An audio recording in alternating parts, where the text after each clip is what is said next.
ভেতরটা আজ যুদ্ধ বিধ্বস্ত, মনটা ক্ষত বিক্ষত, রক্তাক্ত, যেন নীরবতার ভিতরে একের পর এক যুদ্ধ বয়ে গেছে, যেখানে কারোর জয় নেই, আছে শুধু হারিয়ে যাওয়ার শক্তি।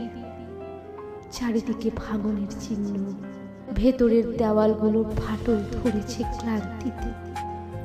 বেঁচে আছি ঠিকই, কিন্তু সেই বেঁচে থাকা এখন আর স্বাভাবিক নয়। এটা টিকে থাকার মতো, প্রতিদিন নিজেকে সামলে নেওয়ার মতো। ভিতরে জমে থাকা স্মৃতিগুলো এখন পরিতিক্ত নগরীর মতো, কোথাও হাসির ধ্বংসাবিশেষ, কোথাও পুরনো স্বপ্নের ভাঙা দেওয়াল। কেউ আর সেখানে থাকে না, তবুও সবকিছু দাঁড়িয়ে আছে নিঃশব্দ সাক্ষী হয়ে। কিছু ব্যথা চিৎকার করে না, শুধু গভীরতা জমে যায়।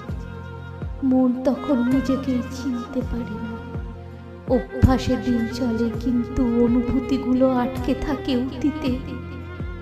আজ ভেতরের আকাশে শান্তি নেই, শুধু ধুলো আর ধোঁয়ার ঢাকা এক অস্থির নীল, যেখানে প্রশ্নগুলো ঘুরে বেড়ায় দিশাহীনভাবে। উত্তর খোঁজার শক্তিটুকু যেন ক্লান্ত। এই মন এখন যুদ্ধ থামার অপেক্ষায়, একটু নীরবতা, একটু নিরাময়।